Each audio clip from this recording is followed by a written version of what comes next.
Two editors were looking over their pride, the magazine cover of Overland Monthly. A cover illustration had already been chosen. It was a sketch of a growling young California grizzly bear, the mascot of the state of California, which the Overland Monthly was advertising to Eastern readers. But there was something missing. As a bear, one of the editors, Mark Twain, remembered, as a bear he was a success. But it was an objectless bear, a bear that meant nothing in particular, signified nothing, simply stood there, snarling over his shoulder. The other editor, Bret Harte, then did something that Twain thought was genius, inspiration itself.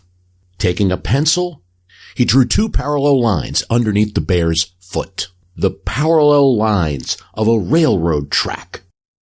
Behold, Mark Twain said, he was a magnificent success now, the ancient symbol of California savagery snarling at the approaching type of high and progressive civilization.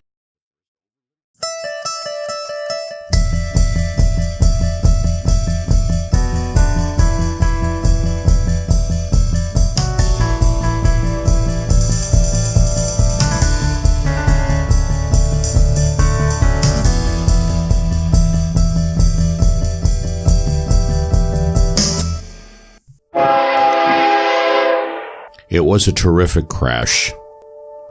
The Effie Afton, a fair steamboat in the 1850s style, made its way up the Mississippi River and blows her whistle, signaling to the bridge near Rock Island, Illinois, connecting it to Davenport, Iowa. And the drawbridge is raised. The Effie Afton goes through the draw fine.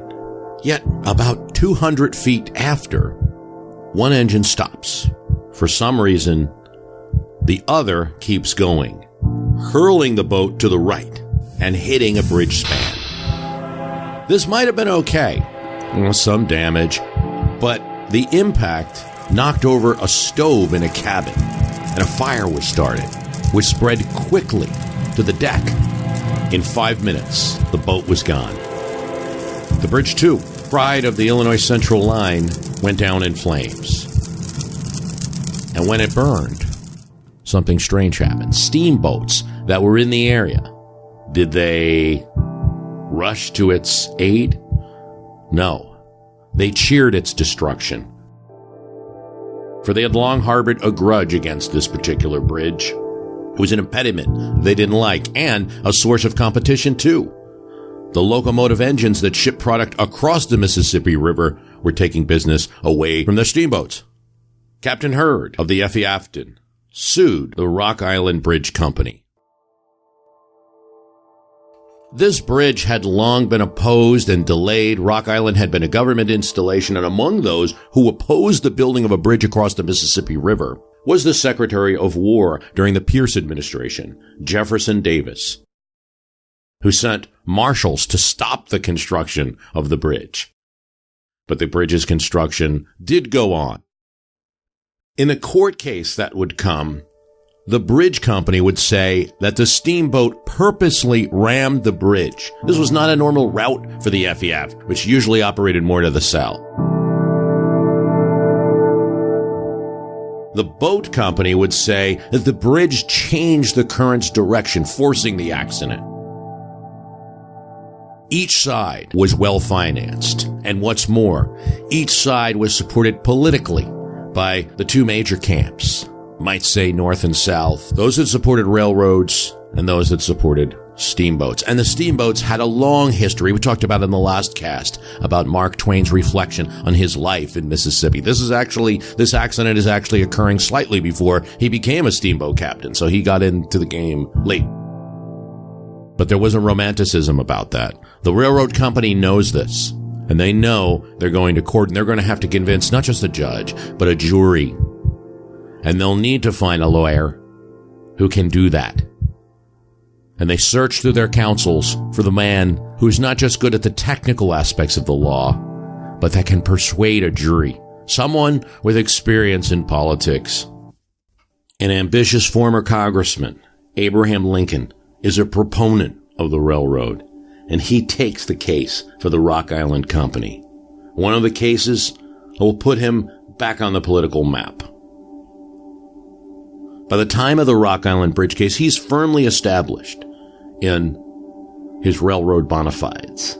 As a Whig member of the Illinois legislature, he votes for early railroad charters, for railroads to be built in Illinois. Now, it takes some time. Those early railroads don't end up getting built. But he continues to defend the railroad's forward movement through his state and further.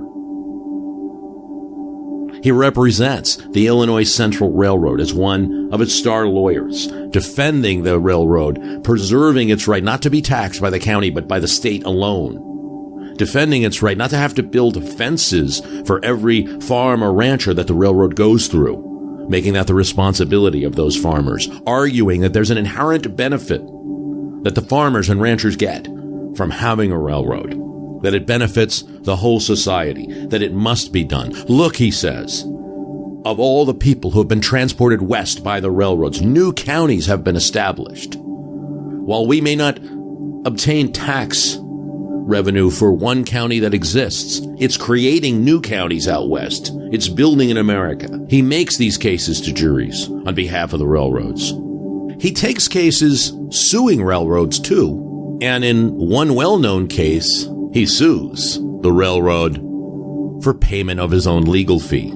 His fee of $5,000 is more than the president of the railroad gets, more than the governor of Illinois gets. But he gets his fee. There's some doubt as to whether that case was friendly or unfriendly. In other words, Lincoln was very good friends with the president of the railroad.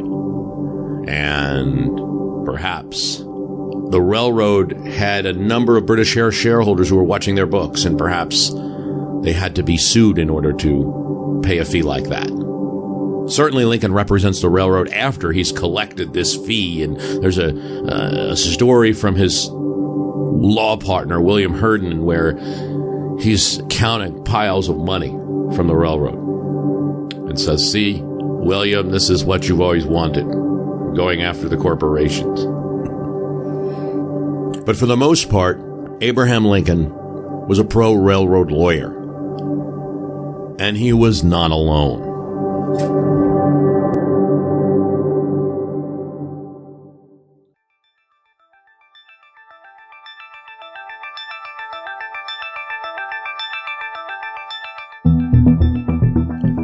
In the previous cast, we talked about Baltimore, that bustling city created by the Maryland legislature and constructed with the muscle of German immigrants. We also talked about how the port was open to the world, selling its grain. But there was an issue that started to happen in the 1820s, and that is the very Erie Canal, built in New York, was displacing the port of Baltimore because it did not have a connection inland. Also, there was a proposed Chesapeake and Ohio Canal that would parallel the Potomac River from Washington, D.C. to Cumberland, Maryland. Local entrepreneurs in Baltimore wanted to leapfrog New York and leapfrog Washington, D.C. And they looked across the Atlantic to England. Great Britain, before America, James Watt was there, had steam engines, had locomotives. In 1828, a figure arrives. It's a signer of the Declaration of Independence. In fact, it's the last surviving signer of the Declaration of Independence.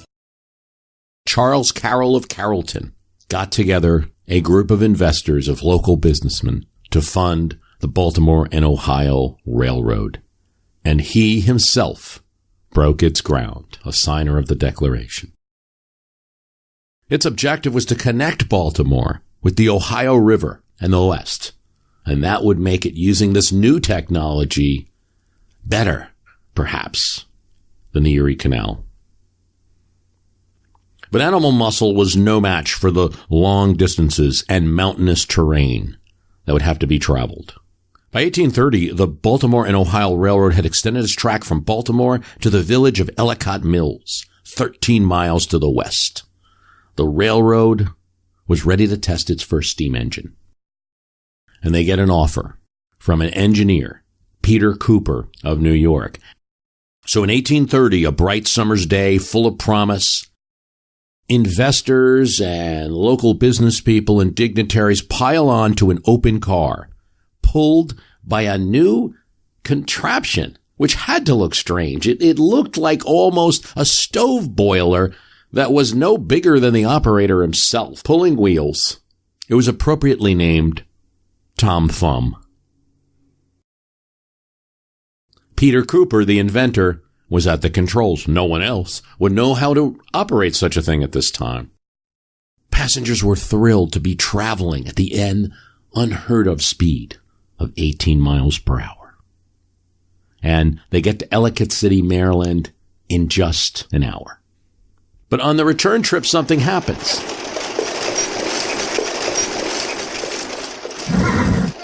It's the stagecoach, the Stockton stagecoach. It challenges the car to a race. Here's what John Latrobe, he's the lawyer for the B&O Railroad. Here's what he said about the events of that day. The boiler of Mr. Cooper's engine was not as large as the kitchen boiler attached to many a range in modern mansions. It was about the same diameter, but not much more than half as high. It stood upright in the car and was filled above the furnace, which occupied the lower section with vertical tubes. The cylinder was but 3.5 inches in diameter, and speed was gotten up by gearing. No natural drought could have been sufficient to keep up a steam in so small a boiler, and Mr. Cooper used, therefore, a blowing apparatus driven by a drum attached to one of the car's wheels, which passed over a cord that in its turn worked a pulley on the shaft of the blower. Mr. Cooper's success was such as to induce him to try a trip to Ellicott's Mills, and an open car filled with directors and some friends, the speaker among the rest. The first journey by steam in America was commenced. The trip was most interesting. The curves were passed without difficulty at a speed of 15 miles an hour. The grades were ascended with comparative ease. The day was fine. The company in the highest spirits, and some excited gentlemen of the party pulled out memorandum books, and when at the highest speed, which was 18 miles an hour, wrote their names and some connected sentences to prove that even at great velocity, it was possible to write in a notebook. The return trip from the mills, a distance of 13 miles, was made in 57 minutes. But the triumph of this Tom Thumb engine was not altogether without a drawback. The great stage proprietors of the day were Stockton and Stokes, and on this occasion a gallant gray of great beauty and power was driven by them from town, attached to another car in the second track. For the company had begun by making 2 tracks to the mills and met the engine at the relay house on the racets on the way back. From this point, it was determined to have a race home. And the start being even, away went the horse and engine, the snort of one and the puff of the other keeping time and tune. At first, the gray had the best of it, for his steam would be applied to the greatest advantage on instant, while the engine had to wait until the rotation of the wheels set the blower to work. The horse was perhaps a quarter of a mile ahead when the safety valve of the engine lifted, and the thin blue vapor issuing from it showed an excess of steam. The blower whistled, the steam blew off in vapory clouds, the pace increased, the passengers shouted. The engine gained on the horse, and soon it lapped him. The silk was piled, the race was neck and neck, nose and nose. And then the engine passed the horse, and a great hurrah hailed the victory. But it was not repeated, for just at this time, when the gray's master was about giving up, the band which drove the blower slipped from the drum. The safety valve ceased to scream, and the engine, for want of breath, began to wheeze and pant. In vain, Mr. Cooper, who was his own engine and fireman, lacerated his hands in attempting to replace the band on the wheel. In vain, he tried to urge the fire with light wood. The horse gained on the machine and passed it, and although the band was presently replaced and steam again did its best, the horse was too far ahead to be overtaken and came to be the winner of the race. So wrote John Latrobe, his eyewitness account originally published in Personal Reflections from 1868. He's talking about the events of 1830.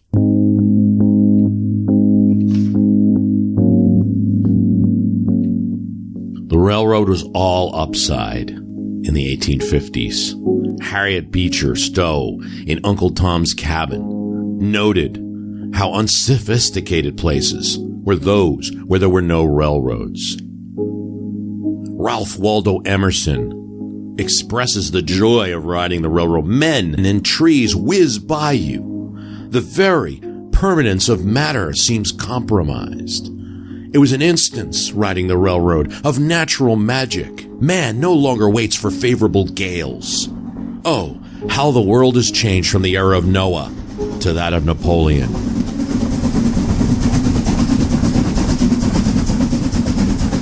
But no one puts it like the poet Walt Whitman, for whom the locomotive has now become a symbol of progress. In his poem, Locomotive in Winter, thee in driving storm, even as now the snow, the winter day declining. Thee in thy panoply, thy measure dual throbbing, and thy beat convulsive. Black cylindric body, golden brass, silvery steel.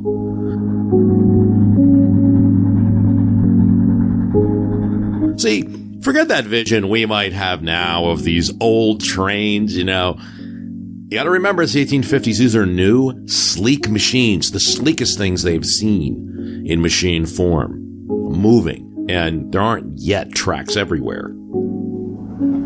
The ponderous sidebars, parallel and connecting rods, gyrating, shuttling at thy sides, thy great protruding headlight.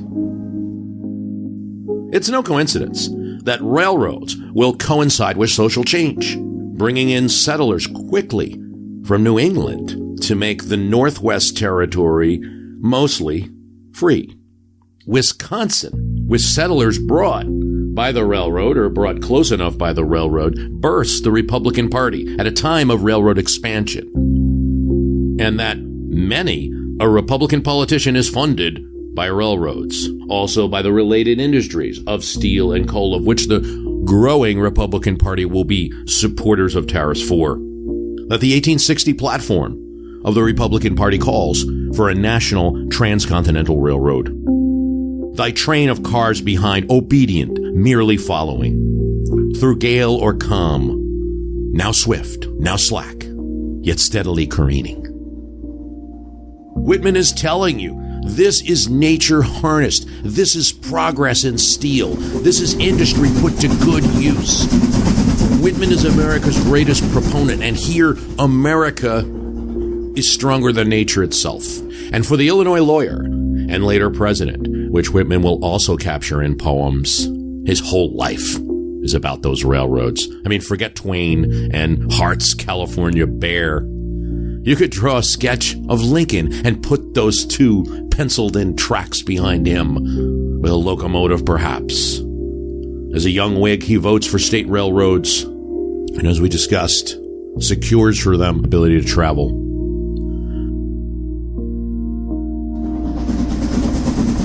Type of the modern, emblem of motion and power, pulse of the continent.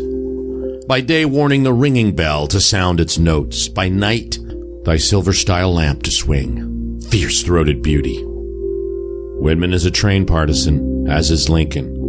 Lincoln is good friends with the Illinois Central Railroad staff, one of their former councils. It funds his otherwise tiny Springfield, Illinois practice. He takes on for the railroad annoying shareholders who are not willing to pay their shareholders' fees because the railroad decided not to build near their property. He meets the future General George McClellan, also in one of many Civil War generals that will make their career on the railroad. McClellan writes in his memoirs a year later that he was annoyed by Lincoln telling stories all the time, as they had to travel together, representing he as the engineer and Lincoln as the key lawyer, representing the railroad on cases. Roll through my chant with thy lawless music, thy swinging lamps at night, thy madly whistled laughter, echoing, rumbling like an earthquake, raising all. Law of thyself, complete, thine old track, firmly holding. The railroad in America is 23 miles in 1830, most of that in Baltimore, and will be 30,000 miles by 1860. 30 more years, it will be 100,000 miles. And in 1916, railroads in America will hit their peak, 250,000 miles of American rail track, enough to go to the moon and back. No sweetness debonair of tearful harp or glib piano thine, the thrill of shrieks by rocks and hills returned. Again, beating nature, Whitman is telling us, beating perhaps the syrupy old conventions of American history and creating an American new. The train will fulfill the hints of abolitionists, that it is part of the modern bringing abolition to America, and the hints of businessmen that it will deliver change. It does these things in a sense. Maybe not as fast as anyone wants. And indeed, in the case of the F.D. Afton, the railroad had found its lawyer, and he was triumphant. Yes, he acknowledged the jury. The steamboat had romantic appeal. Yes, there's every need to go north and south, up and down the river. But the country also needed to go east and west as well. He demonstrated during this case his capacity for detail, correcting witnesses on the smallest things about nautical charts or wind direction, even sometimes making the judge and those watching the case laugh with his knowledge of the detail. He had visited the Rock Island Bridge and the surrounding area prior to the case. He traversed it by foot. He spoke to a boy whose father was the superintendent and knew the bridge well, and knew that the bridge did not, as the steamboat company claimed, change the current in any way. Did he win the case? Well, he got a hung jury, which for the railroad was a win. They had to pay no damages to the steamboat captain, exactly what the Rock Bridge Company and the Illinois Central wanted and needed to continue. Soon, there's going to be a heavy cattle car that will collapse the bridge. It'll be rebuilt. More bridges will be built across the Mississippi, and the railroads will prosper. But this case, in 1857, Lincoln's going to run for the Senate in the next year and run for president 2 years later. He's putting him on the map. It's apparently on the train where Lincoln comes up with the idea that during his debate with Stephen Douglas, another railroad partisan and owner of land near railroad all around Chicago, that he will ask him a series of questions that will, if not lose the Illinois Senate election, they will make his ascension to the presidency impossible. It works at the Freeport debate, holding to territorial sovereignty over slavery, defending, in order to be intellectually consistent, the position of a territory to ban slavery within its limits disappoints the South, who will deny him the nomination in 1860. The dream of a transcontinental railroad begins, at least in print, in New York. Asa Whitney, a New England merchant, argues that the whaling fleet in New Bedford will move wholesale to the Pacific. A railroad is needed to keep the eastern states alive. Newspapers as early as the 1840s take up these ideas of Whitney. A railroad will create a race of free men, too, citizens not dependent on local institutions. Railroad workers who, after finishing laying track all over the country, will settle in homesteads around the track. About a transcontinental railroad. It's orthodox opinion in the 1850s that the American must go there. There is disagreement, of course, about where the line will be drawn, where the transcontinental railroad will be drawn. South to south, north to north, what parallel? And while it's true to say that railroads are a northern enterprise, Southerners build railroads too. Sidney Blumenthal has an interesting take on this in his Political History of Abraham Lincoln. Some historians have justified the Compromise of 1850 because it gave the North 10 years to build its industrial strength, part of that railroads, and enable it to overpower the South when the war finally broke out. This, for instance, is argued by Robert Remeni.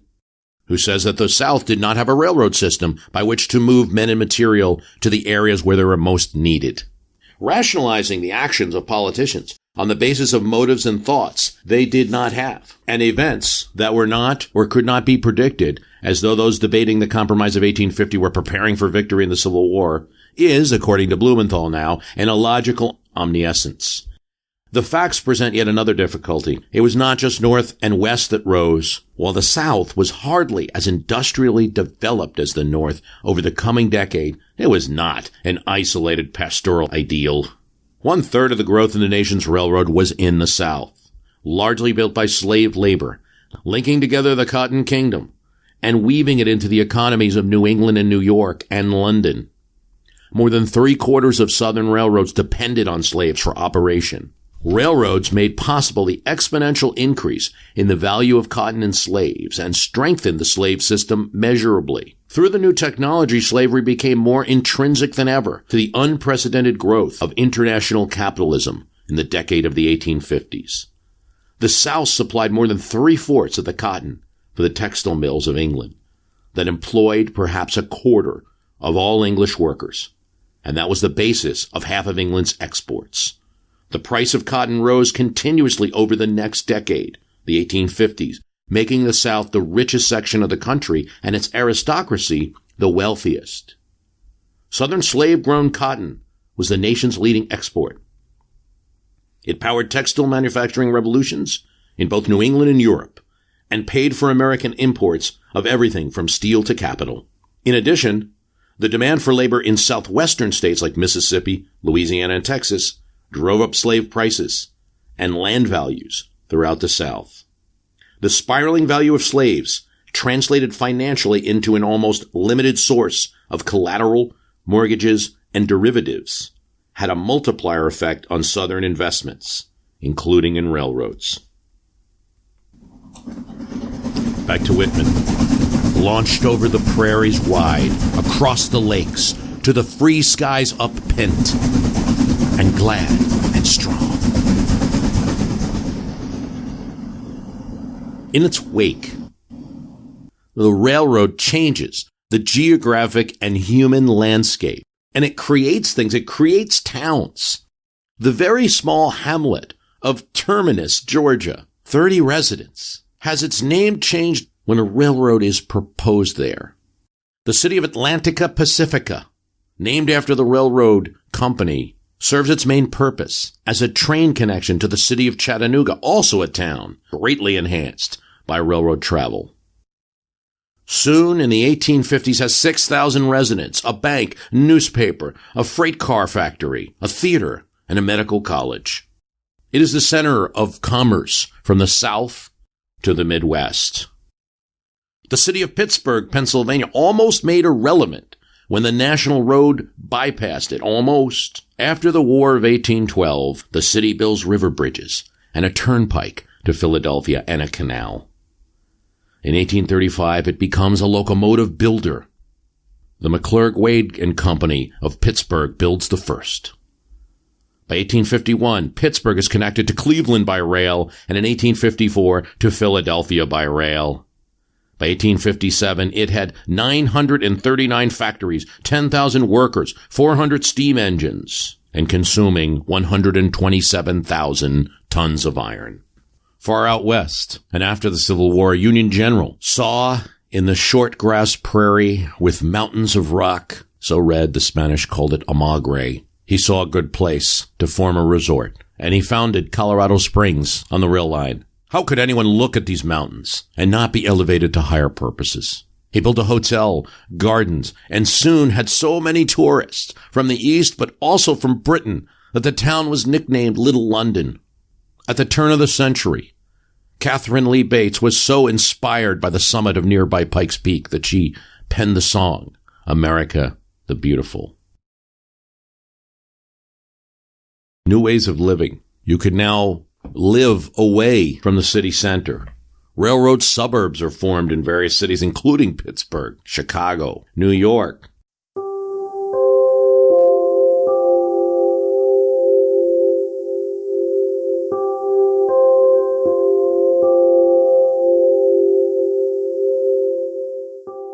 what was empty land could now be land used for different purposes. Where it may not have been as common for some villages that were, or towns that were not near the water. The Erie Railroad, for instance, as early as 1840, builds a line across New Jersey, from Jersey City right across the river from New York, with his ferries coming. A New Jersey state senator who owns land in the area, John Rutherford, has some of his land, falls into the hand of a developer and landowner, Daniel Van Winkle. Daniel Van Winkle splits up lots of this land, sets up a town that's called Rutherford, donates land to the railroad for a station. And now you have a living area that's connected with a major railroad. And you could say as early as the 1870s. And it's kind of a funny thing. Now, Rutherford is with a URD.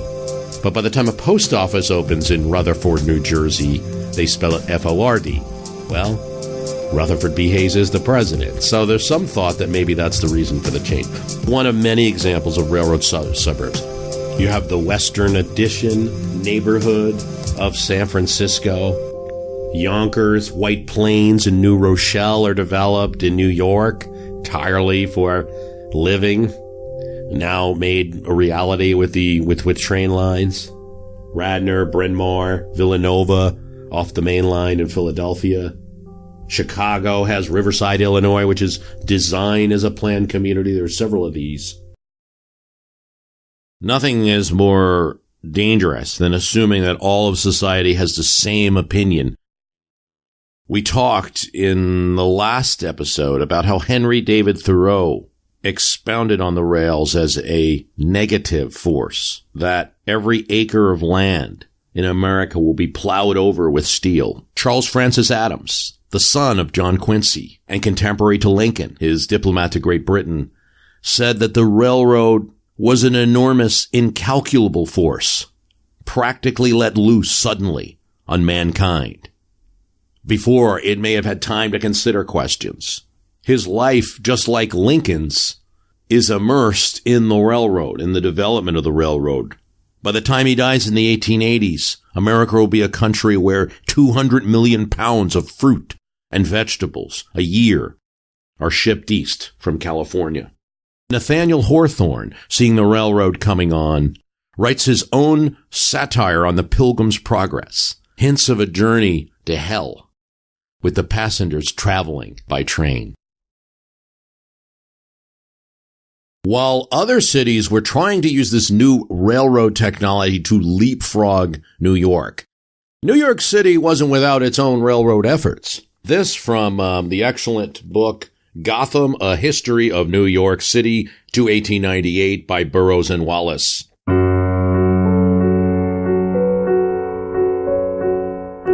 In May 1851, with great fanfare, President Fillmore and a party of civic notables boarded a steamer at the foot of Duane Street and chugged 20 miles upriver to the West Bank port of Piermont. There, the party transferred to a New York and Erie Railroad car and proceeded to travel 447 miles to Dunkirk, a hamlet on the shores of Lake Erie.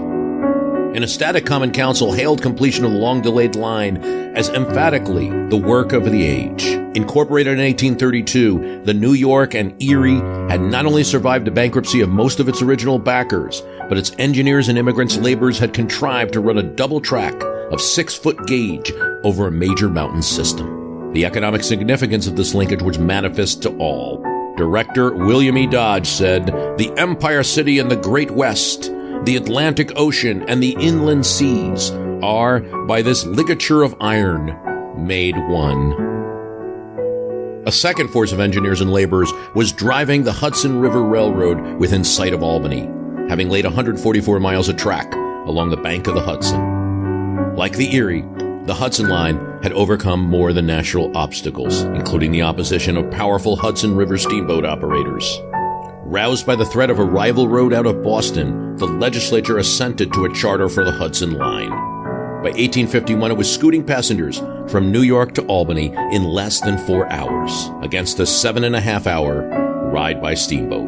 By 1853, its passengers could transfer to a set of interconnecting roads that stretched all the way to Buffalo.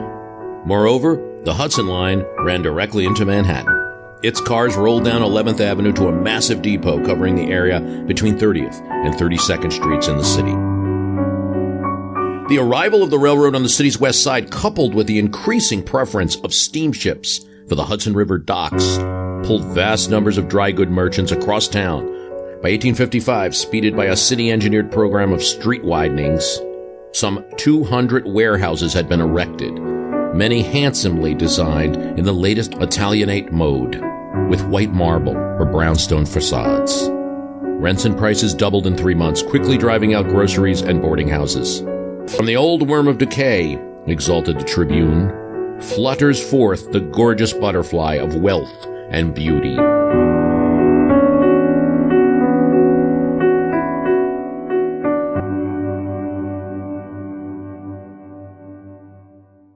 There can be little doubt that the railroad facilitated the Civil War, that it made it possible to move large amounts of troops all through the war. Important railheads, depots, stations are going to become strategic points in the battle.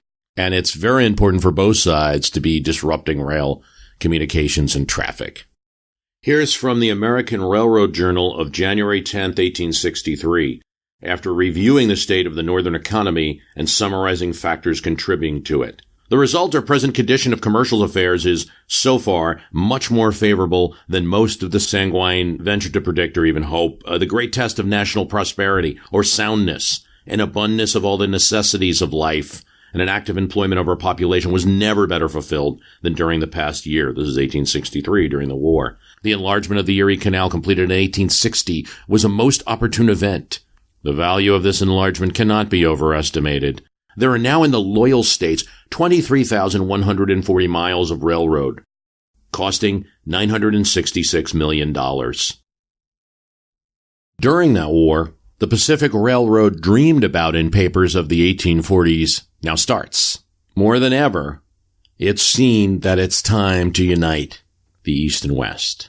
It's part of the 1860 platform, and the Republicans win the election, and they have control of Congress, and they start approving not only funds for the railroad, but also generous land grants that will allow bumper miles from where the track is, that the railroad can both use for its purposes, to have land on either side of the track, to do their work, but also to sell to others and generate additional income. But Lincoln's not pleased with the slow progress on the railroad, especially on the railroad side from Missouri out to Utah, where they're going to link up with the Western Railroad, the Central Pacific. And so he asks Oliver Ames to get involved. The Ames family of Massachusetts is well established in the shovel business, which is related to the railroad business since it involves the digging of railroad ditches. Oliver Sr. is known as the King of Spades. Railroad construction required good shovels, as did the gold mining in California, and the family makes a fortune in the 1850s. They're quite good at making shovels. They're quite good at the factory process and good at distributing their product along with the railroads they helped assist. Now, Ames Jr. is in Congress, and he is on the Committee of Railroads. He puts his family fortune into the Union Pacific Railroad and takes over by 1866. 3 years later, he will complete his side of the railroad from Missouri to Utah. It will come after the president that assigned him the task is no longer there to see it. Booth's bullet sees to that. Yet Abraham Lincoln does one more favor for rail commerce. His funeral train goes from Washington, D.C. to Springfield, to New York, and other cities along the way. There are crowds everywhere to see the funeral train. Lincoln is carried in a special Pullman car, and the Pullman car will be made famous after. No, Lincoln does not get to see that great moment in Promontory, Utah, May 10, 1869. But Alexander Topance does see it. He's a beef contractor for the railroad. And he's there as Governor Sanford of California and Thomas Durant of the Union Pacific Railroad take turns pounding the golden spike.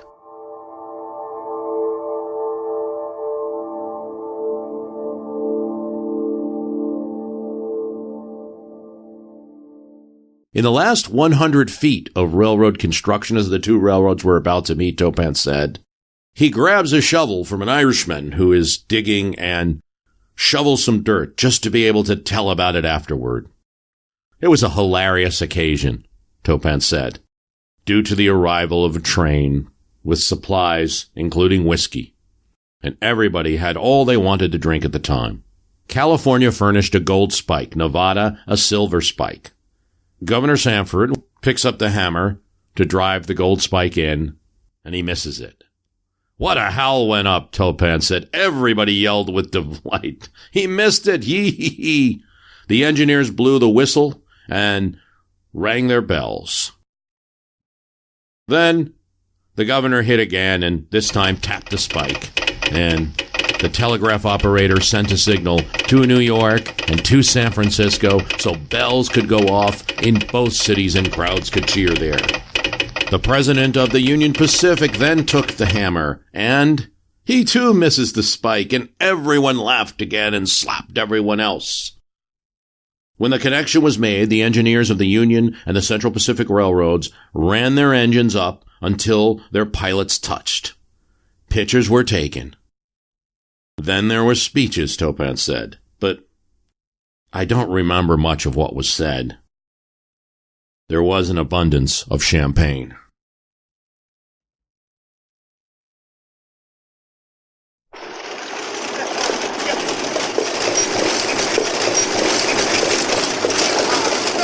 Before the railroads, or in those areas that the railroads still didn't reach, which were many across a large country, one could get a coach. That's indeed how Mark Twain made his trip out west. He became a unsuccessful miner and successful writer in Virginia City, Nevada. The Omaha Herald gave passengers a good indication of what a ride would be like. Don't imagine for a second you are going on a picnic. Annoyance, discomfort. If you are disappointed, thank heaven. Still, lines persisted, and the Overland Mail Company, for instance, had twice weekly service from San Francisco to Missouri, and the mail could get there from Missouri to that city in 25 days. Here's Mark Twain's description of riding in a stagecoach. An imposing cradle on wheels, drawn by 6 handsome horses, and by the side of the driver sat the conductor, the legitimate captain of the craft. We 3 were the only passengers. We sat on the back seat inside. About all of the rest of the coach was full of mail bags, for we had 3 days' delayed mail with us. A perpendicular wall of mail matter rose up to the roof. There was a great pile of it strapped on top of the stage. We had 2,700 pounds of it aboard, the driver said. A little for Brigham, a little for Carson and Frisco, but the heft of it is for the engines. We guessed that his remark was intended to be facetious, and to mean that we would unload most of our mail matter somewhere on the plains. We changed horses every 10 miles, all day long. We jumped out and stretched our legs every time the coach stopped, and so the night found us still vivacious and unfatigued. The next day, the stage suffers a breakdown, forcing its passengers to evacuate while repairs are made. The conductor lays the blame for the mishap on the extra weight of too many mail bags. After throwing half the mail onto the prairie, Orion's large unabridged dictionary causes trouble along the way. Orion is Mark Twain's brother. We began to get into the country now, threaded here or there with little streams. These had high, steep banks on each side, and every time we flew down one bank and scrambled up the other, our party got mixed somewhat. First, we would all lie down in a pile at the forward end of the stage, nearly in a sitting posture, and in a second, we would shoot to the other end and stand on our heads. And we would sprawl and kick, too, and ward off ends and corners of mailbags that came lumbering over us and about us. And as the dust rose from the tumult, we would all sneeze in chorus, and the majority of us would grumble and probably say some hasty thing like, "Take your elbow out of my ribs. Can't you quit crowding?" Every time we avalanched from one end of the stage to the other, the unabridged dictionary would come too, and every time it damaged somebody. One trip, it barked the secretary's elbow. That's his secretary's his brother. The next trip, it hurt me in the stomach, and the third, it tilted Bennis's nose up till he could look down his nostrils, he said. The pistols and coins soon settled to the bottom, but the pipes, pipe stems, tobacco, and canteens clattered and floundered after the dictionary every time it made an assault on us, and aided and abetted by the book by spilling tobacco into our eyes and water down our backs. Just one of the many stories. I have stories that are less funny from other passengers like that, referring to the rattling of the stagecoach. They used a system of relay stations, home stations where there would be a blacksmith, other horses, lodging, and small swing stations where one could just change horses, stretch quickly, and get back on the line.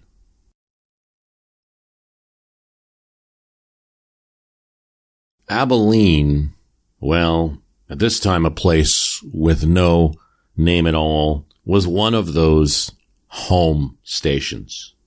It was on the north bank of the Sandy Hill River, Kansas, in the town, if you could call it a town, of Abilene, the name for the city of the plains in the Bible. A settlement was founded. It was the end of the Butterfield Overland stage line.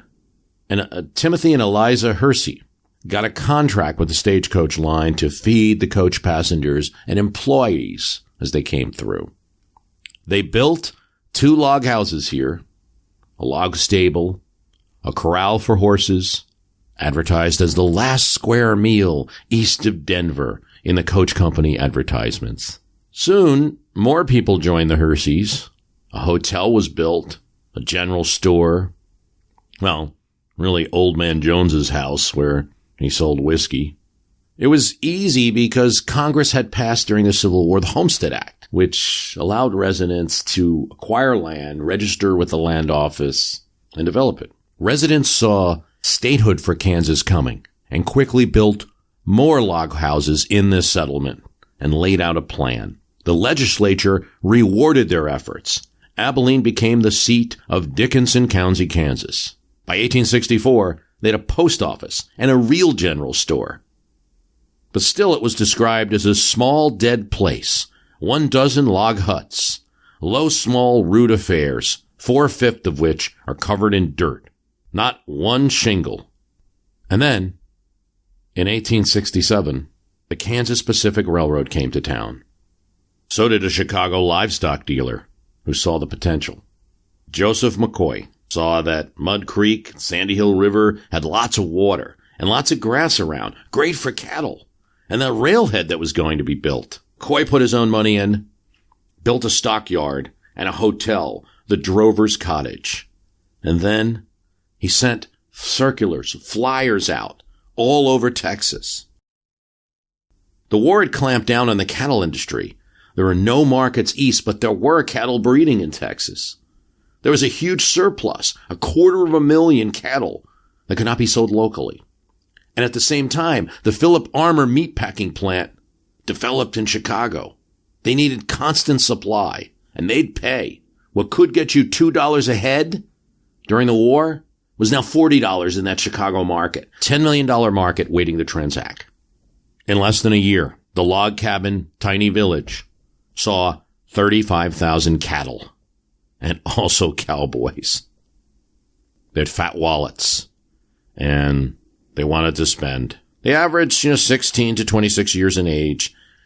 This according to Joseph McCoy's own account. The cowboy would often imbibe too much poison whiskey and straightaway go on the warpath.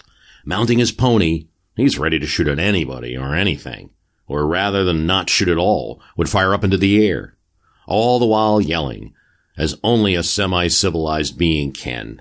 At such times, it is not safe to be in the streets, or for that matter within a house, for the drunk cowboy would soon shoot into the house as anything else. The July edition of the Topeka Commonwealth declared, "At this writing, hell is now in session in Abilene. For the next couple of years, the Texan and the merchants of the sin reigned supreme in Abilene." But that would change. For years, Abilene became the center, the end of a cattle empire. And it brought craziness of the town, the amount of money in the town, and the rowdy characters in the town, forced the town to bring in marshals to institute a no-gun policy to deal with crime. Among them, Wild Bill Hickok. But just as fast as it had risen, Abilene, Kansas declined. Other cities in Kansas, Dodge City, Caldwell, developed, and people were bringing cattle there. Disease spread across Kansas's cows, the locals. The Texas Longhorns were bringing in diseases that the Kansas cattle had no immunity for. In 2 decades, Texas cattle would be banned from this part of the state of Kansas.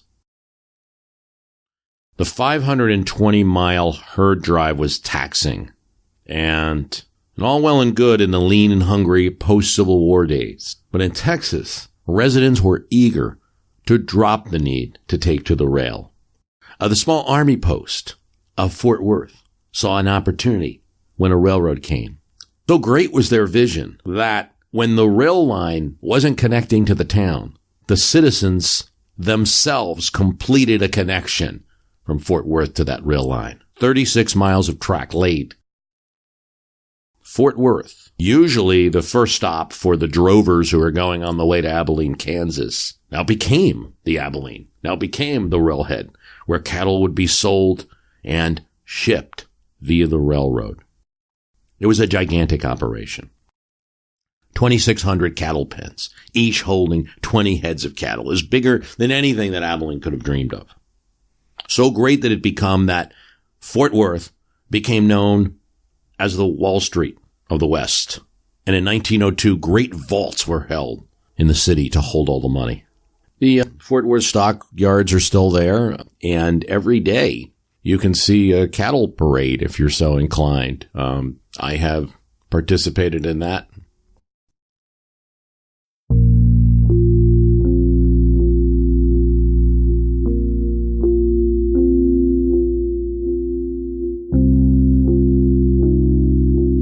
The railroad did not make as many friends in the period after the Civil War as it had during the 1850s when it was inspiring poets.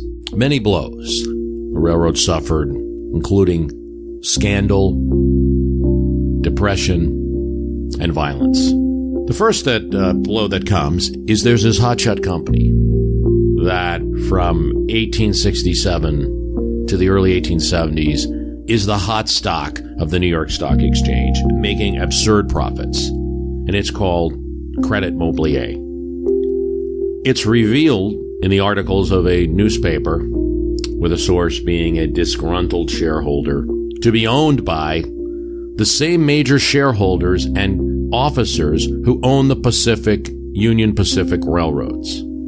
So the railroad was farming out a contract to itself with a markup and sending the bill to Congress to pay. Not only that, Credit Mobilier's company and the Union Pacific Company were gaining stock equity that they would not have had without the payments from Congress. In other words, the Transcontinental Railroad was a government project, but there wasn't yet established business on each part of that rail line. The market knew this. No businesses were built yet. No one lived out west.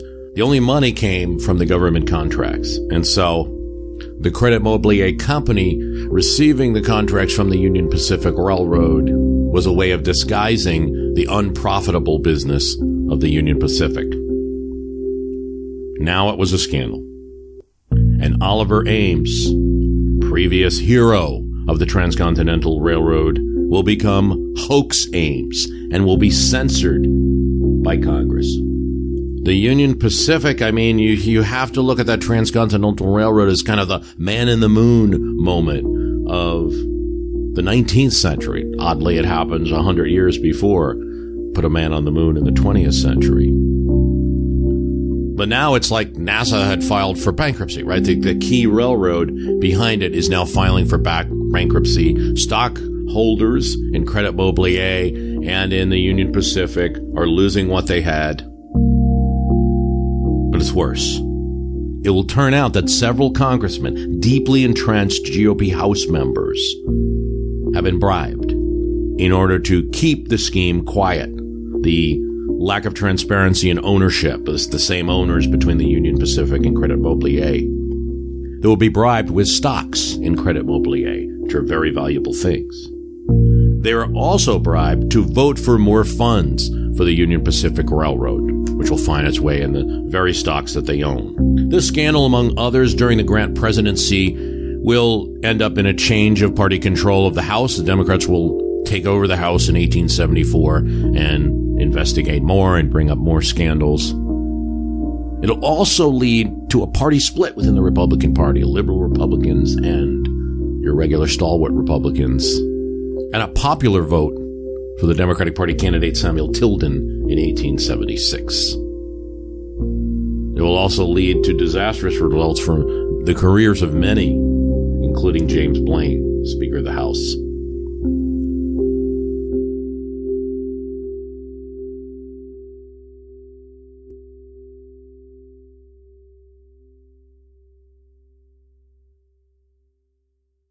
Where before there were poetic imagery about railroads, or 1869 flyer that goes around where you just see the railroad whizzing by as everything else in the West is happy. There are Native Americans looking at this railroad. There are animals and bears and other critters in the distance, and everyone's pleasant and happy. Now in 1873, you'll see cartoons of the railroad, not with a Whitman-esque headlight in the front, but with an ugly face. And Cornelius Vanderbilt and other key industrialists riding the rail at the expense of everyone. Scandal's one thing, but pocketbooks are another. And the Panic of 1873, which can be attributed much to the railroad expansion caused by excessive speculation in railroads, which are going to end up going bankrupt.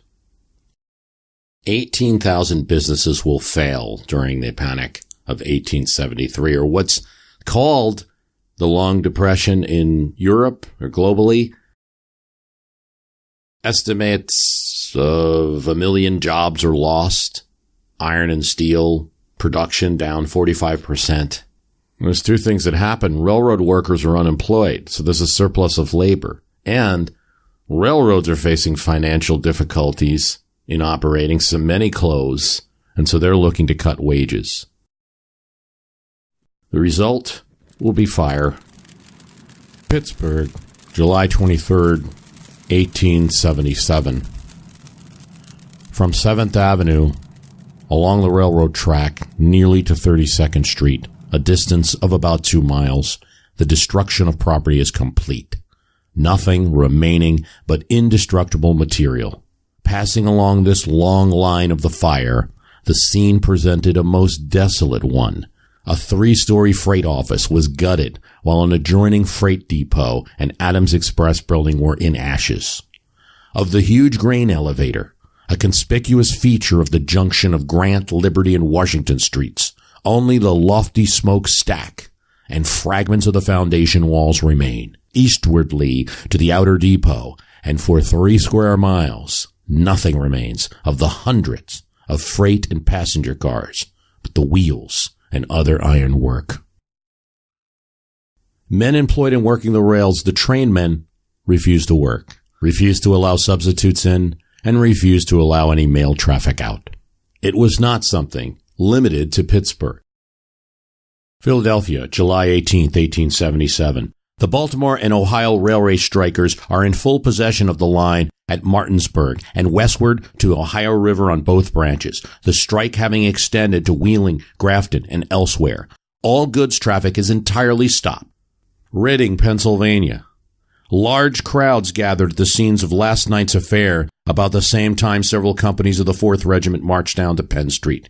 All the troops then passed down Penn and out 5th Street, followed by the mob, who fairly threw insults in the teeth of soldiers. Albany, New York. Strikers at West Albany say the troops cannot pass over the road. Oswego, New York. The freight trains on the Oswego and Syracuse division of the Delaware, Lackawanna, and Western Railroad have been suspended. Buffalo, New York. An effort to get the workmen out of the principal manufacturing establishments utterly failed. A small flag bearing the words, "We will let the mail go," is placed at several switches. St. Louis. The laborers at the Missouri Car Works in East St. Louis who struck yesterday went to work again today. Louisville, Kentucky. The Louisville and Nashville and Great Southern Route have been given into the strikers, and they have gone to work. Chicago. The strike of railroad hands has become general in Chicago. It was inaugurated last night by a strike among the switchmen, and this morning by the entire force of the road which joined them. Cincinnati, July 24th. The drunken rioters, tired of their work, repaired to a point on the river road sufficiently remote to secure them from police interference. This morning, 3 of the ringleaders of this mob were arrested and jailed. Columbus. The strikers visited the stockyards and beeline yards this morning and refused to allow them to leave. Indianapolis, Indiana. The situation here is practically unchanged, with the exception that women and children caught in the blockade are permitted to leave on the postal cars. The mayor had requested that saloons be closed, and many are complying. Springfield, Illinois. The governor today issued a proclamation which, after reciting the troubles that are occurring in certain states, calls on the people to aid in maintaining peace. San Francisco. The city has been quiet as usual here during the day, but there is visible a strong undercurrent of apprehension. In Pittsburgh, when railroad officials told them to get back to work, they hurled insults. When the sheriff threatened to use force, they said, in not so many words, go ahead. And so the governor of Pennsylvania called the militia. And the militia attempted in a 3-regiment action to push the men out of the area with bayonets. Before the military could even organize, there was a confused scene. And there were many more rioters, strikers, mobs, and even some observers, families of strikers than had been anticipated.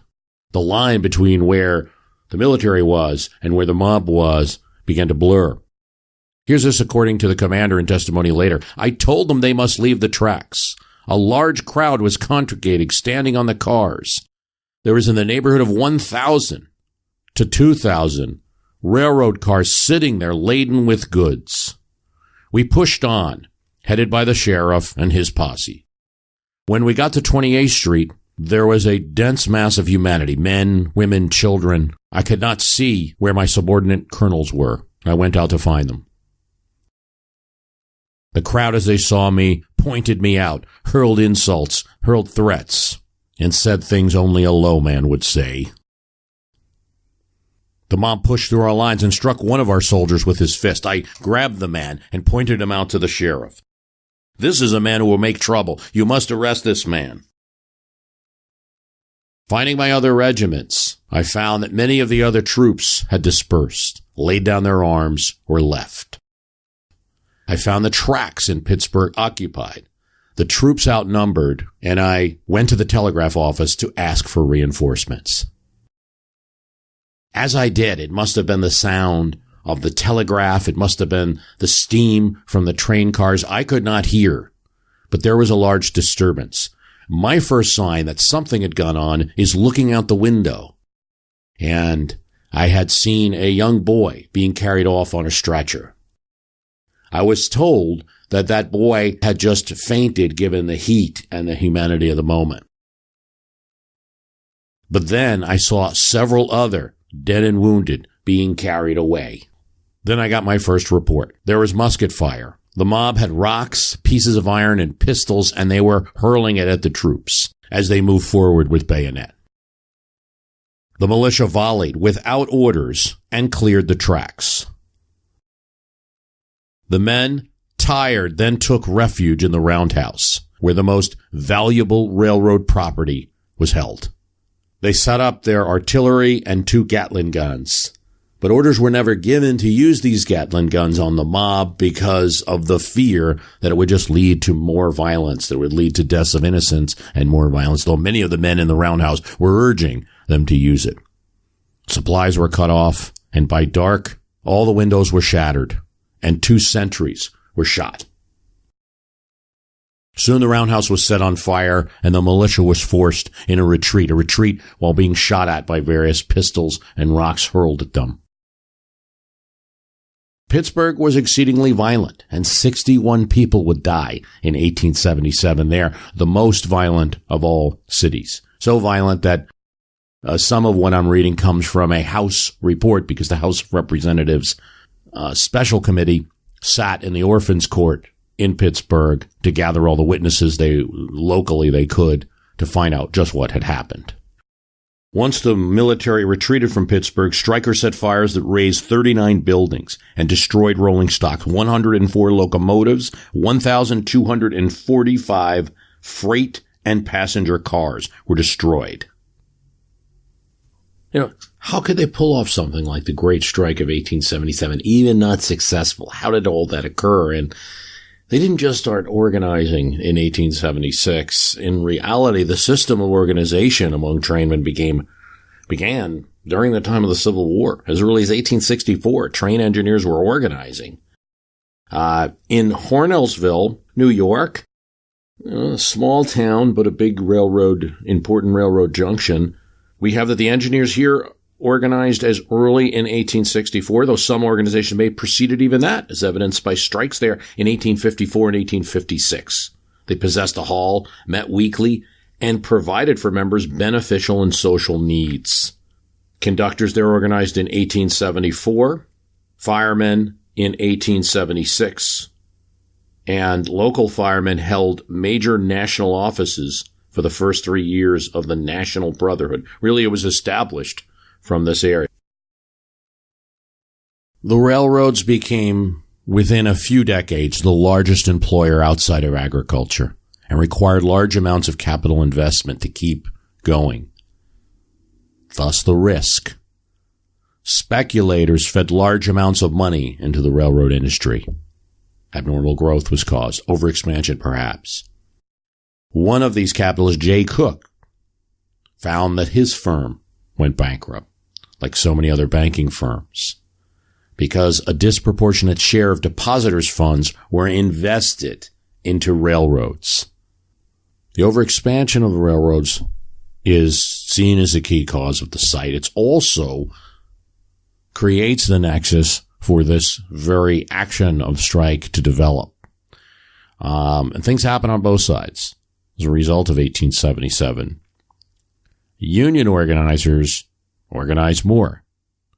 Many, on the other hand, politicians develop new statutes, conspiracy statutes, to prevent such organization. New militia units are formed in states. National Guard armories are established near industrial cities now. This is the first real general strike. It's not confined to a local area, and it cannot happen without the communication system developed by the telegraph and the railroad. The Knights of Labor grow to be a national organization after this, numbering 700,000 by the early 1880s. And the 1880s will see more strike actions, nearly 10,000 actions, lockouts in response. In 1886, there'll be another general strike, 700,000 workers going on strike. In the 1890s, there'll be more railroad strikes, the Pullman strike. We're discussing the railroads today, but in the railroad, you're also seeing the connection of interstate, of true national business and everything that comes with that commerce, including the actions of workers doing the work.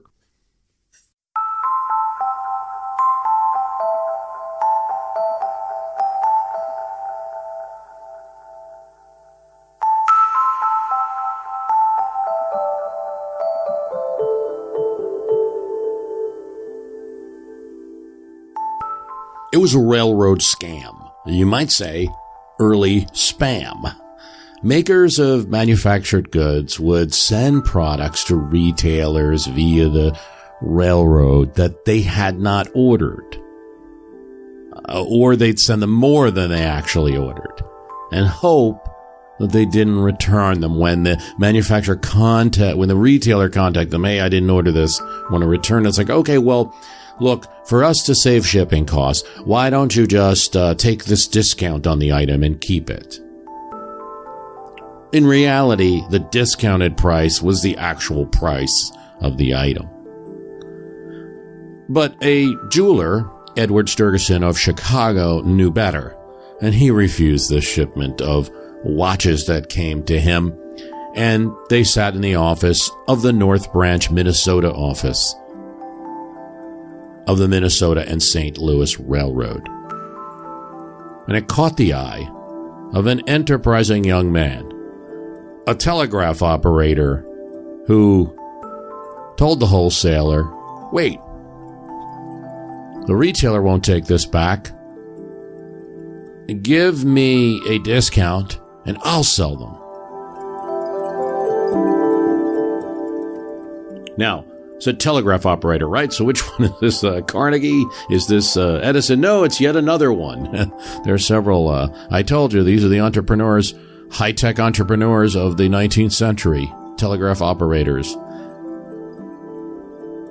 Richard Sears hits it big.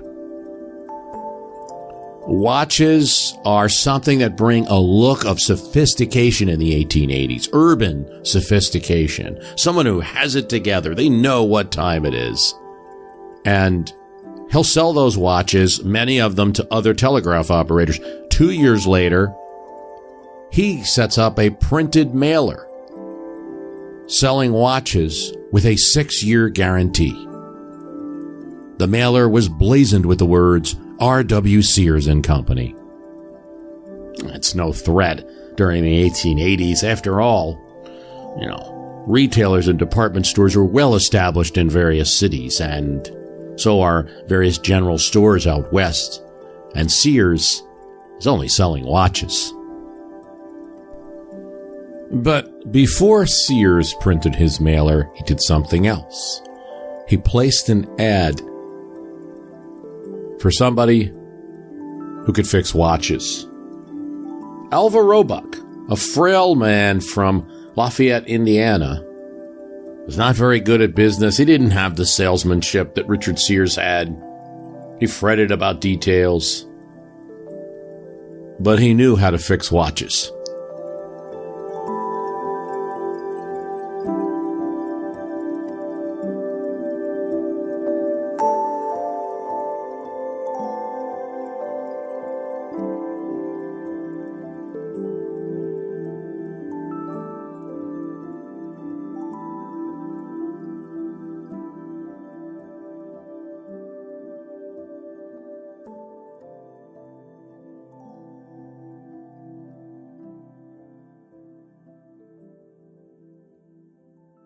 It was good timing. I mean, you need a watch, really, because of the railroad. And it is really something that requires it, because you have to be at the station at the right time for the train to be there. And so important was time to the railroads that in 1883, railroads form the General Time Convention, where they actually change time in the United States forever, establishing the Eastern, Central, Mountain, and Pacific time zones. Noon in 1883, November 18th, 1883 at noon, the U.S. Naval Observatory sends a telegraph signal noting that the time is 12 noon, the official time. This doesn't become law until 1918 during World War I, but with so many railroads enforcing it, it is the most time zones become important for commerce. The locomotive is the most obvious form of changing of motion, that it can do it in a place where for centuries it wasn't as possible on land, changing of position. Trains are pretty commonplace in America. If you take people like Abraham Lincoln, Edgar Allan Poe, Charles Darwin, Louis Braille, Kit Carson, all born 1809, they're going to look at the train, at the locomotive, as some way probably like Bill Clinton or Al Gore, looked at the internet, right? Something new in their lifetimes, but also an opportunity and something they embraced and were behind. for Lincoln and Kit Carson, they're going to reach a time where it's certainly readily available, particularly in the North, where the effects of the railroad are clear. You know, for Edgar Allan Poe and for Louis Braille, the railroad is there for them, but it's slower in its development. It's just at the time of their death, it's just at the beginning. And for someone like Charles Darwin, he's actually reaching a point where the technology has really reached its significance. And so, you know, I think you're seeing the train of something like cell phones today. By the time you're getting to the 1880, you know, in the 1860s, most northern cities are connected by rail, and it's there. By the 1880s, it's just part of life. It's the cell phones, you know. To just like now, we're starting to see people rail against some of the big tech companies.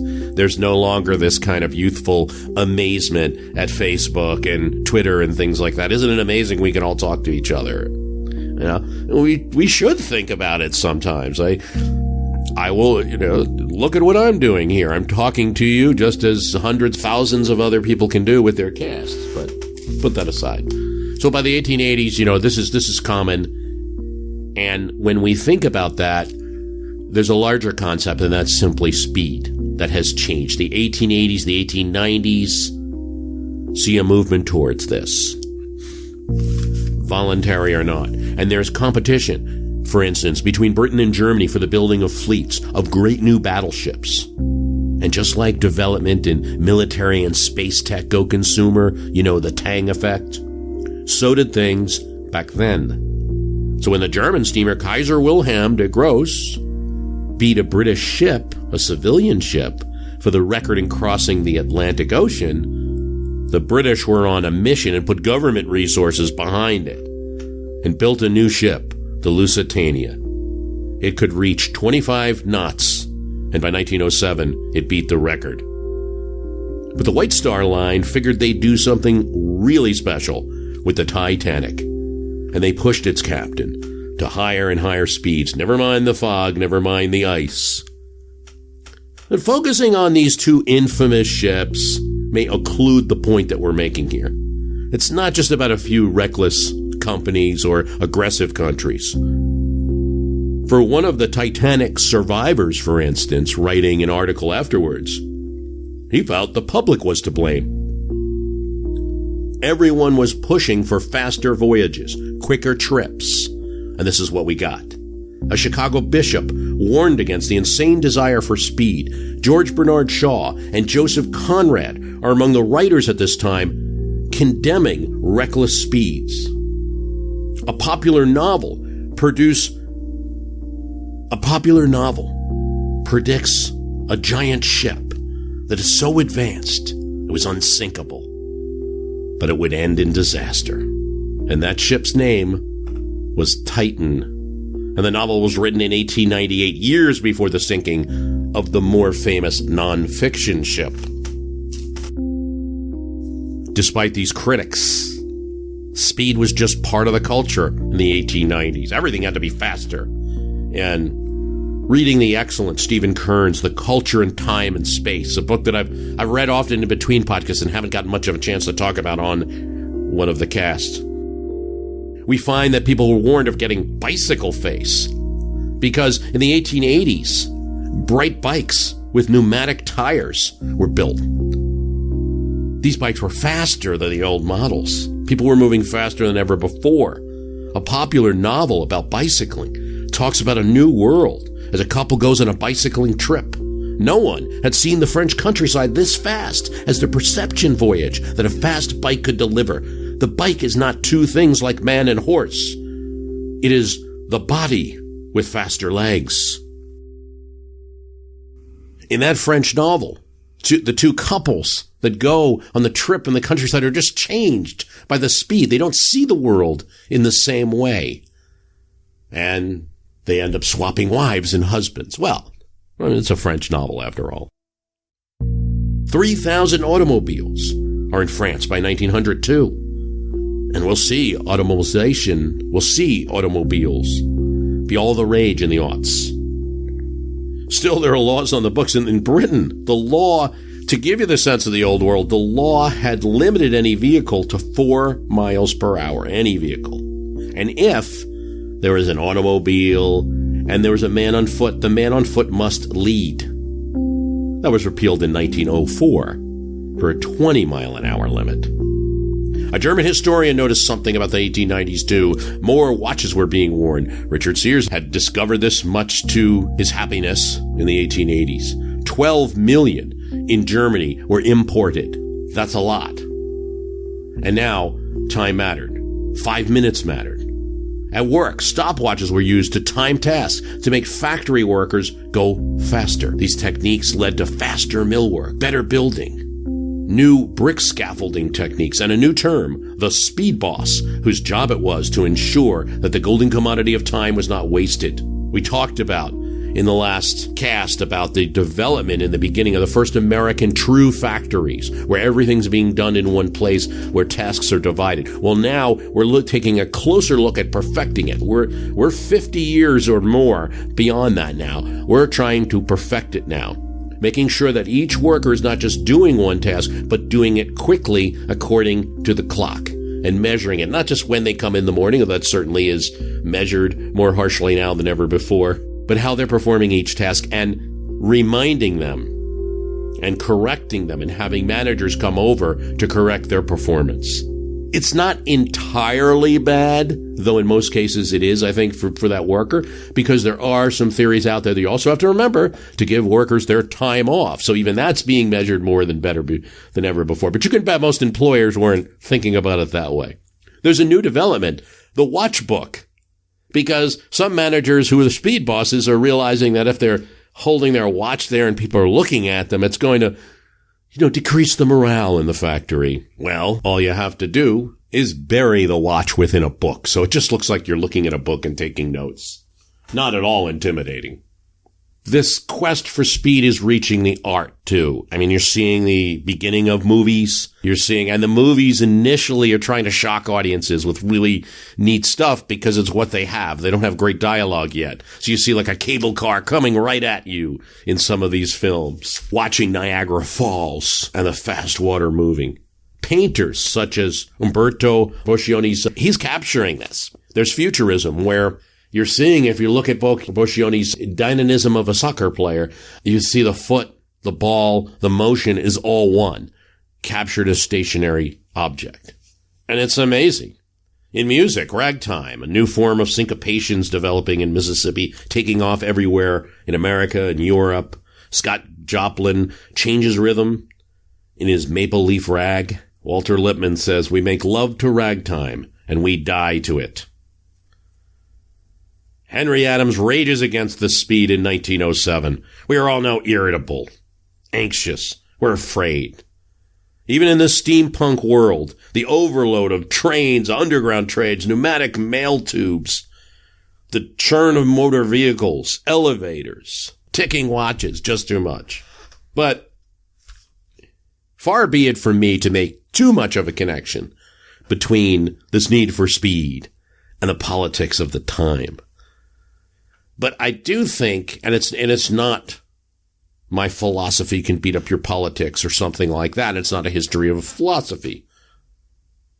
But I do think it's not hard to see that the speed that came out of commerce, that was all about commerce in the beginning, is now stretching into art and, yes, into philosophy. Because if I can move quickly, that's going to increase my ability to understand that things can be relative. Nietzsche says it immediately, and he's not the only one who has thoughts in this direction, that there are no more subjects. We can't think of an eye that is not moving, turned in a particular direction. That doesn't exist. The active and interpreting forces are there that make seeing mean something. There's only perspective seeing. Can you go too far with that? Does it mean an end of selfishness in America? No, it does not. In fact, it could be leading to a new consumerism. That's what Richard Sears hoped for.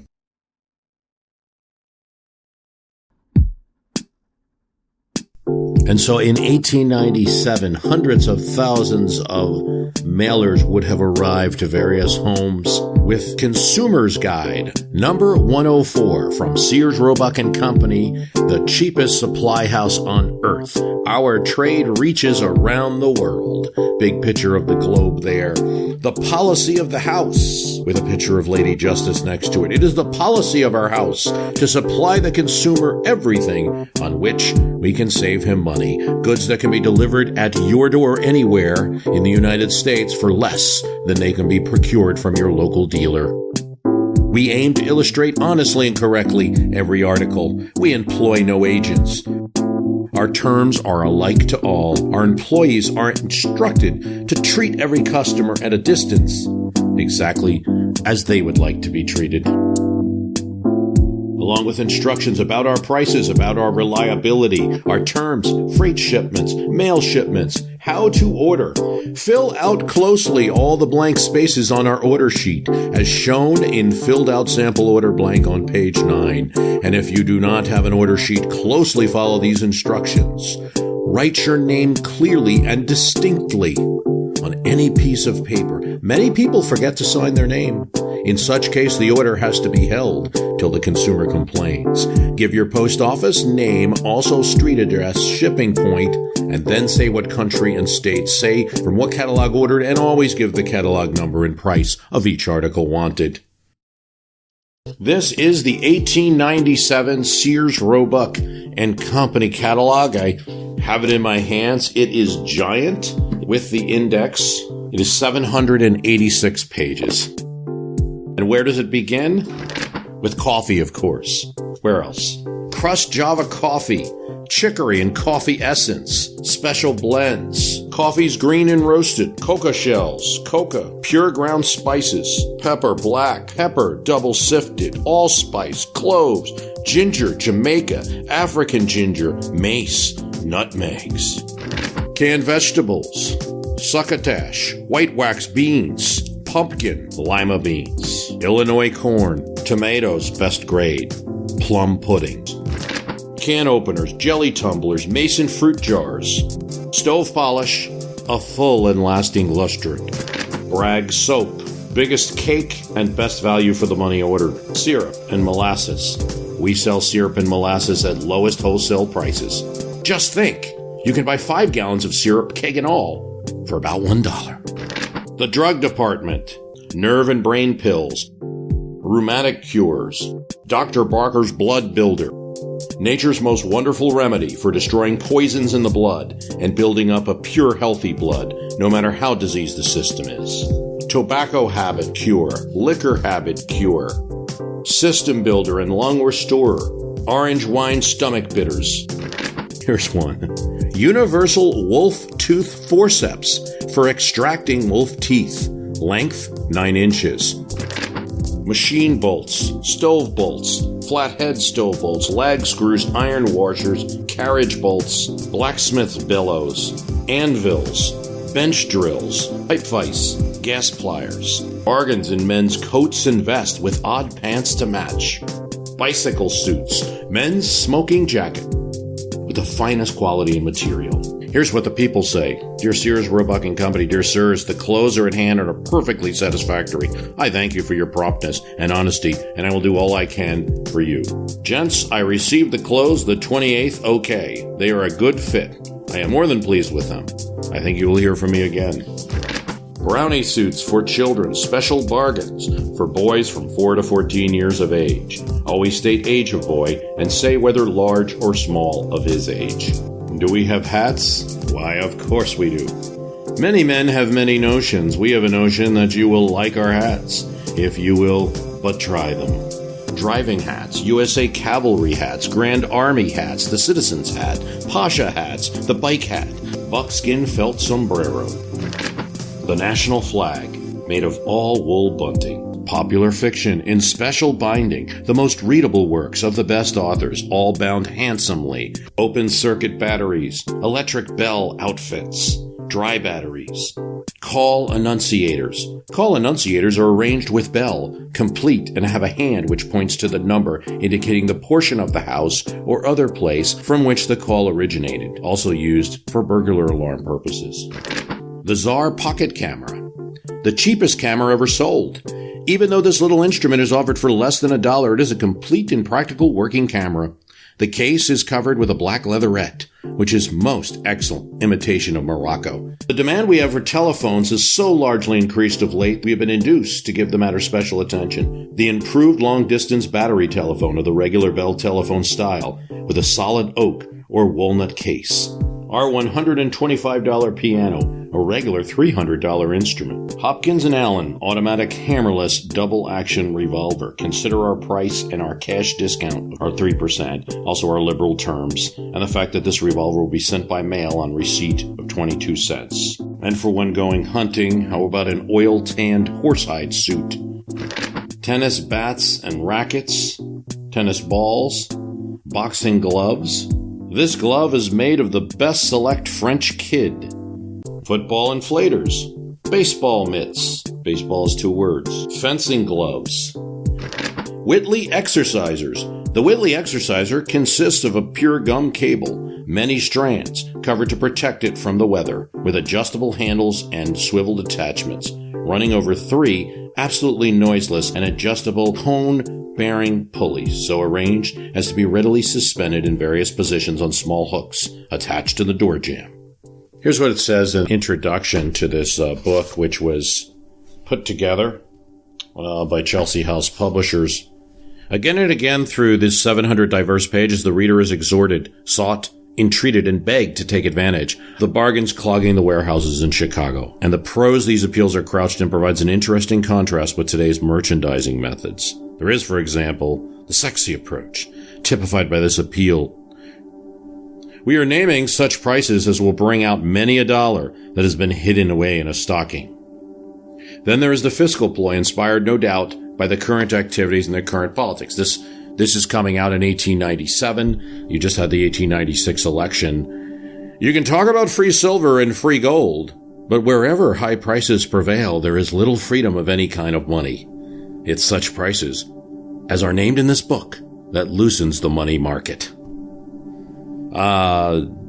Sears catalog taking a little bit of the McKinley side in that argument. But, and they go further. It's safe to say that we are doing more for the farmer or laborer than all the political demagogues in the country. The economy of any man's life resolves itself into a judicious expenditure of what money he has.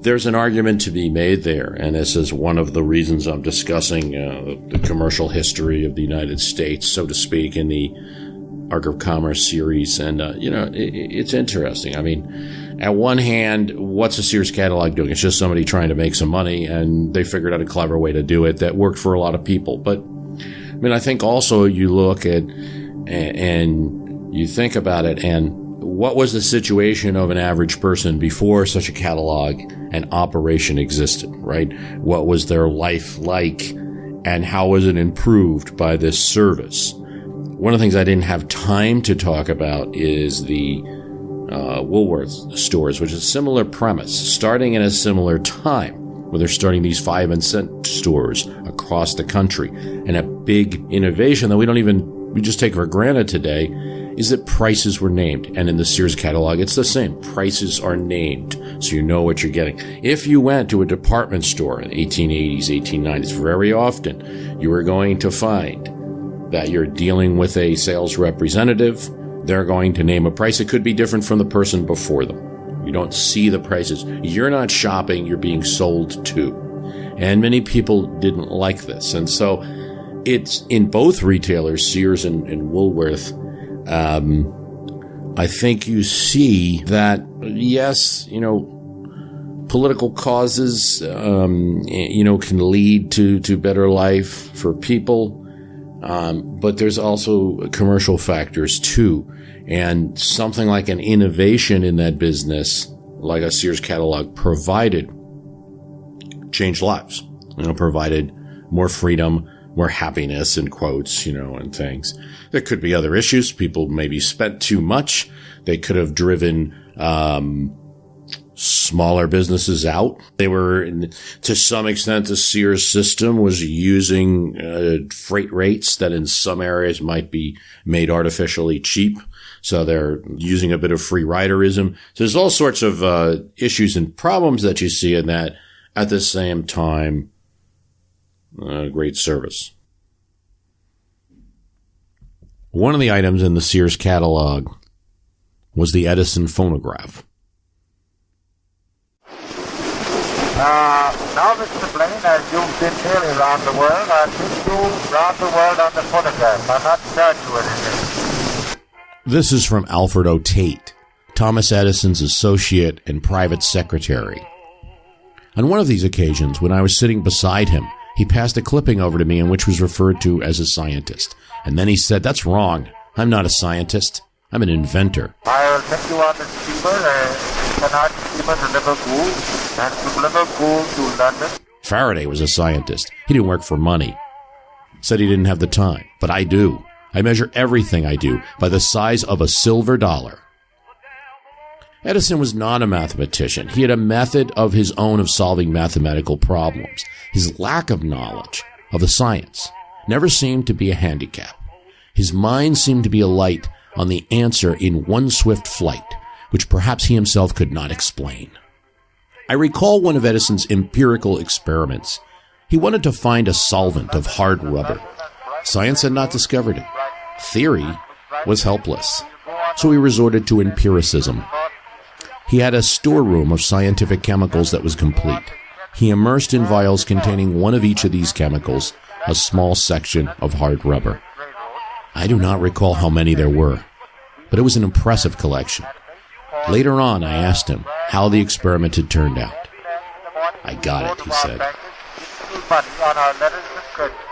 On February 19th, 1878, Edison is granted a patent for a device he calls the phonograph. It's in a work session in July of 1877. He wants to develop a machine that can record telegraph messages.